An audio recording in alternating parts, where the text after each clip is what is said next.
নমস্কার বন্ধুরা, অনুজ dream YouTube চ্যানেলে আপনাদের সকলকে জানাই স্বাগত। এই সপ্তাহের কর্মক্ষেত্র পেপারে কী কী চাকরির বিজ্ঞপ্তি বেরিয়েছে এক নজরে দেখে নেওয়া যাক। এইমসে 4,577 গ্রুপ বি ও গ্রুপ সি নিয়োগ হবে এইমসের 21টি ক্যাম্পাস সহ বিভিন্ন কেন্দ্রীয় স্বাস্থ্য প্রতিষ্ঠানে। ডেডিকেটেড ফ্রেট করিডোরে 639 এক্সিকিউটিভ ও মাল্টিটাস্কিং স্টাফ নিয়োগ।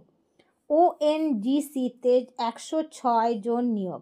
বেলে 350 প্রবেশনারি ইঞ্জিনিয়ার নিয়োগ। সেনাবাহিনীতে 379 গ্র্যাজুয়েট ইঞ্জিনিয়ার নিয়োগ। ইউরেনিয়াম কর্পোরেশনে 228 তরুণ তরুণীকে অ্যাপ্রেন্টিসশিপ ট্রেনিং। সুপ্রিম কোর্টে law clerk cum research associate নিয়োগ। আমার এই চ্যানেলকে যারা প্রথমবার দেখছেন তারা চ্যানেলটিকে সাবস্ক্রাইব করবেন।